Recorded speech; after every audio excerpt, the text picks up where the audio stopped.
Hey, what's up everybody? Welcome back to another Watson Performance, where today we are taking a look at Animenz's Sincerely. Now, it is a deeply emotional piece that's also quite technical and virtuosic, and I think it's a great demonstration of Animenz's technicality and arranging ability as well. So if you haven't seen the original video, I highly recommend that you go check that out first, since I will be stopping a lot and taking a lot of pauses. And with all that being said, let's get right to the review. Hey, real quick, before we get on with the video, I know that a lot of you are trying to learn pieces like this, if not this piece itself. And while it's great to learn a lot of techniques and different ways to approach a certain piece of music, what a lot of times is a lot more important is how we implement that into our practicing. So I've put together a free guide on practicing for you to explain my thought process behind how I practice and how I structure some of how I practice to help me stay consistent and to help me be efficient when I practice. So if you'd like to take a look, link is down in the description below. Click on it, download it, let me know what you think, and let's get right back to the video. All right, we're all set up, so let's just get started.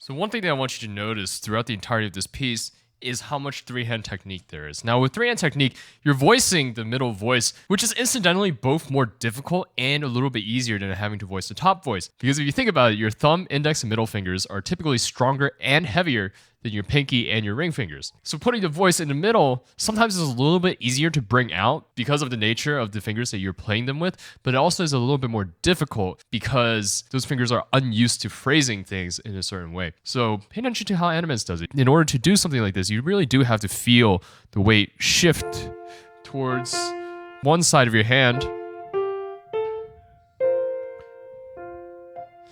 which might be a little bit unusual for some people.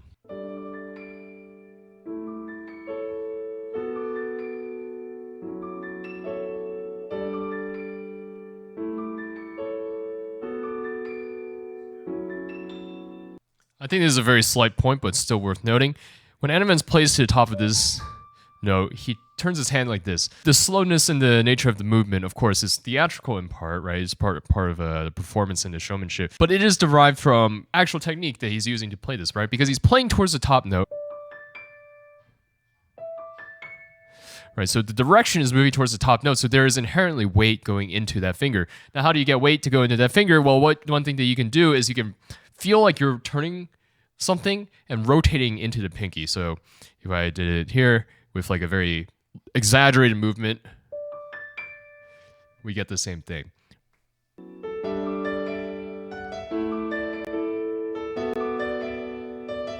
Notice how he's jumping towards the middle and using, again, the heavier fingers to play the voice in the middle. And notice how it kind of just stands out on its own. It doesn't need much more work as long as he's able to get there, right? And that's one of the strengths of being able to write three-hand technique and play three-hand technique this way. Notice the rise in dynamic.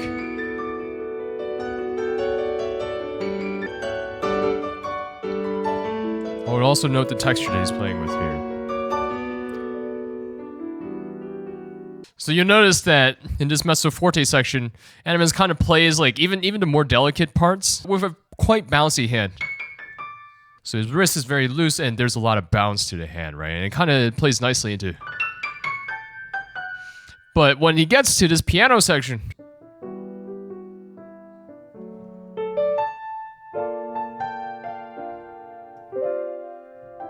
it becomes very legato, very smooth. So it helps to think about sometimes the direction that you want to take things. If you want a section to sound very smooth, very legato, then maybe it helps to play everything a little bit more detached in the section before, because that also adds a certain character to the tone.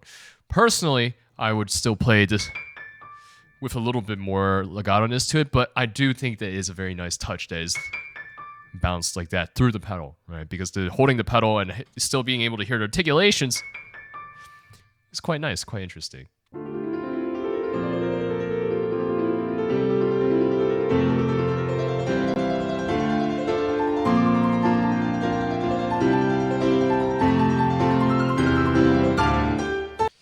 One thing to know with that run, notice the crescendo.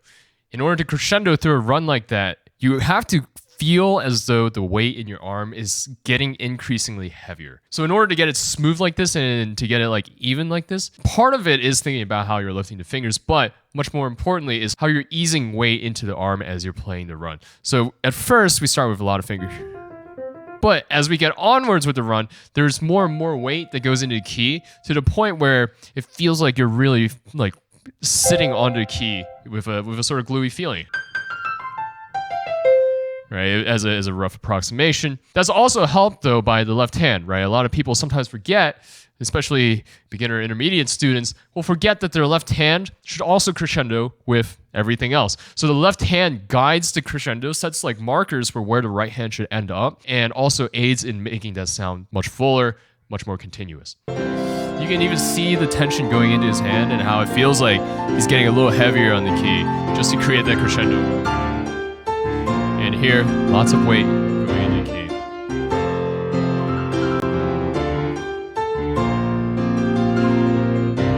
You notice also with the fast arpeggios like this, playing fast is not too hard. Playing loud is not very difficult, but combining the two in a musical way becomes a little bit harder because not only is it taxing physically, but it's also demanding technically in a different way. And one of the things that you can think about with something like this is to think about these runs in a singular motion. So instead of thinking about this as like several individual notes, we think of it as one movement downwards. And so to me, when I see something like this, I just think my hand needs to roll down the keys, kind of like this. And so as a result, I drive off the first note, right? I put one moment of tension, one moment of weight and force into the key on the first note, and I get the rest, right? So from that one movement, I derive the rest of the arpeggio. And if I'm tactful in how I insert weight into the key, then I can make it much easier to get the rest of the run at a forte fortissimo as well. And this works for all manners of runs, even the runs before. You can break it up into sections and think of each section, maybe groups of 4 notes, 8 notes, 16 notes, depending on how the phrasing is, as just one movement. And if you think of it as one movement, then you can think of where the start is, where the end is, and where the weight needs to go in your hand, in your arm, to facilitate you playing that run smoothly. And note the 3-hand technique and how, especially with the fortissimo, it's easier to jump and to land with a little bit of weight to make it stand out. Very nice. See right now, very legato, which we talked about earlier, the contrast.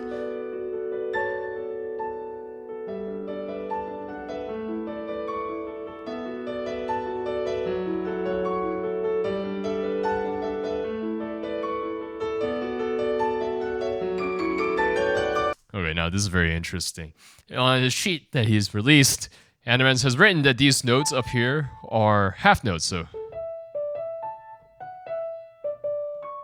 what you would expect is that he will hold the note for its full duration. But there's a time and place where you don't want to hold the note for its full duration, and I would say it's like part of the interpretive freedom that you want to take with a piece, because he's holding the note via the pedal as opposed to holding it physically. I've harped on this point many times in the past. When a note is written, you should hold it for its full duration, even if you are holding the pedal. But in this case, Animenz is using it in a musical way because you get a different sort of texture. The tone rings a little bit differently when you don't hold it versus when you do, right? So if I were to hold it through the pedal,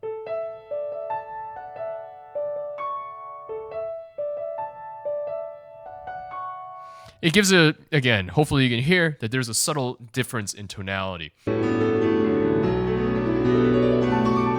These runs are very beautifully written.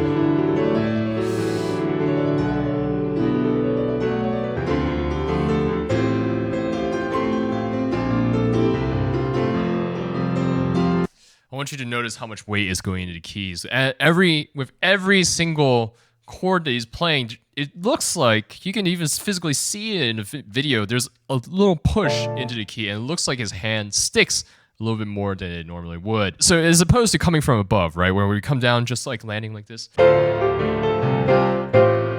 but instead he pushes in like this. Right, you can see his arm going into the key, and that just gives much more gravity to the sound and makes it less harsh.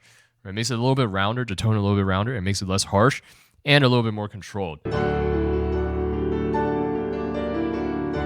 Again, the three hand technique, and the way that he's playing with middle fingers. Fingers towards the center.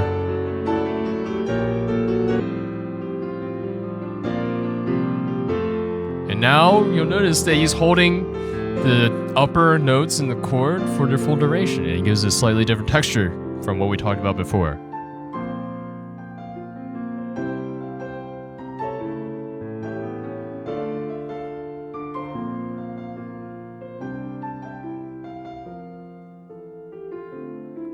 A very beautiful drop in dynamic that's accompanied also by a change in texture. It's become much more legato.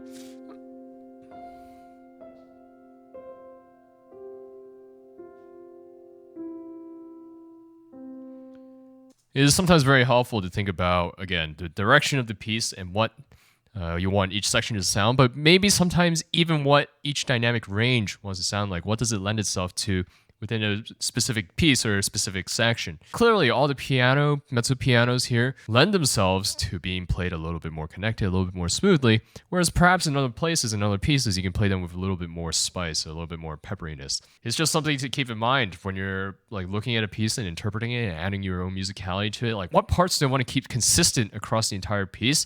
What things do I want to sound different from section to section? And how do I control what I'm doing so that it tells a story all the way through?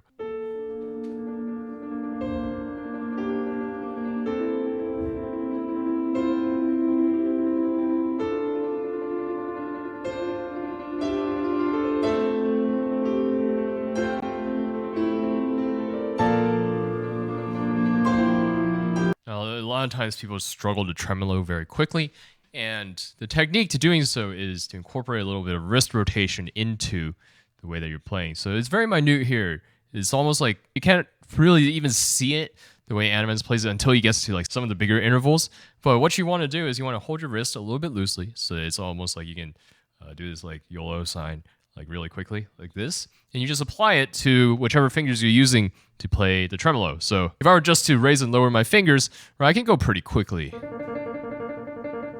But if I allow my wrist to rotate a little bit, I can go a little bit faster, and I can have a little bit more control over what I'm doing.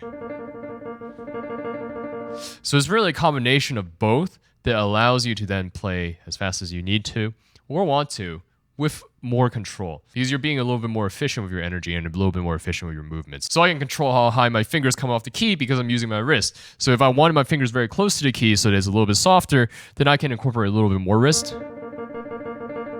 But if I want it a little bit louder, then I can lift my fingers more to generate that tone. Just like that.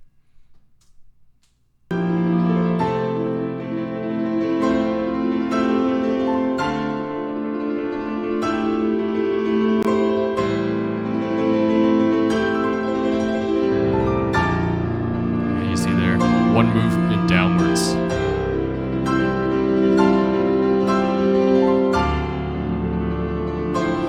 It's actually interesting to see how different people play these chords. This is actually one of the things that the Meeks duo pointed out in my performance of the Moonlight Sonata. I actually played the forte, fortissimo chords, similar to how Animenz does here, or some of them, especially towards the end of the piece, where it's like as you push in, there's like a little bit of a drive forward in the wrist, so then your hand comes up and off the key, right? It gives a very like articulate sort of sound, almost like you're playing a staccato where you're plucking at the key like that. So you're... Right, but another way to think about it is perhaps that gives a different tone, with a slightly different approach, is sinking into the key. So instead of feeling like you're pushing forward up and up off the key, you can feel like you're pushing just straight down into the key. Like, and sit on it, and it produces a different sort of tonality and a different sort of feel.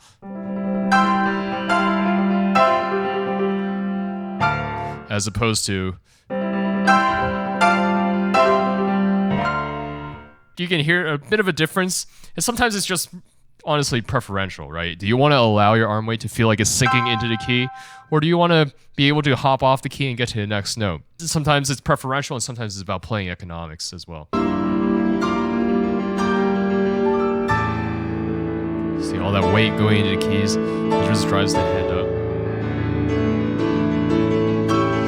Very heavy on those notes, very nice. And here it is again, the middle voice.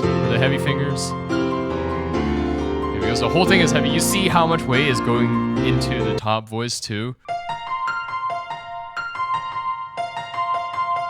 Like all the heaviness in the hand is like the arm is just holding down the keys, and you're supporting the weight of the entire arm with each finger that's being played at the moment. So it's almost like my entire arm weight is being supported by my thumb, and now for my second finger, third, first, third, etc., etc.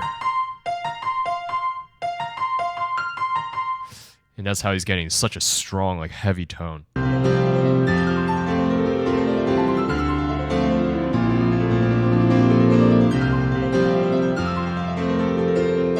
want to make an observation about runs here. The way you write the run, right?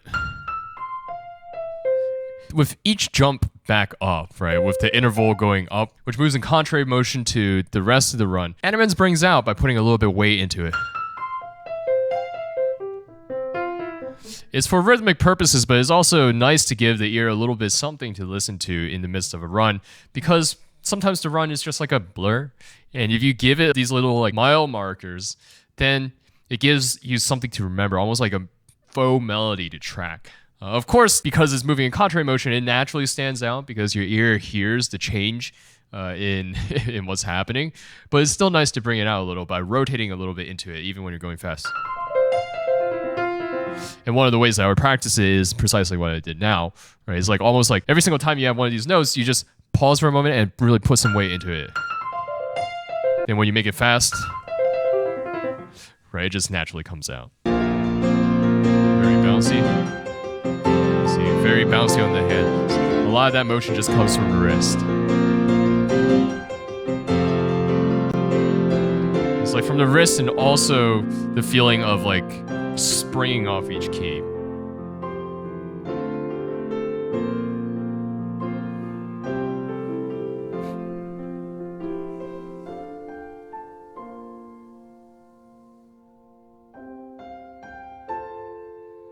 The breathing, very nice for phrasing.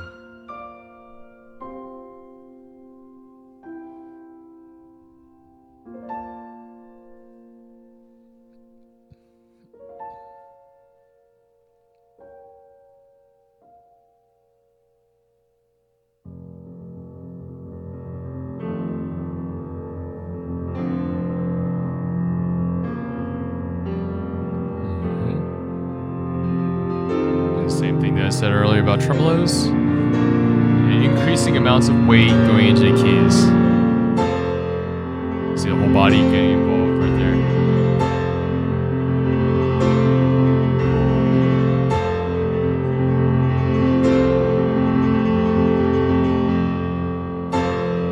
Really just holding the pedal until the very last note, then you change to give it a little bit more clarity. So, a very well done and very well played arrangement by Animenz. So I sincerely hope that you enjoyed my analysis of Animenz sincerely. If you would like me to review something else, do leave it in the comments down below, because I do check out the things that you guys refer me to. But what I really check out most of the time is the things that people refer me to in my Discord servers. Go and check that out down in the description below as well. Click on one of these videos here if you would like to see more. And until next time, everybody, peace.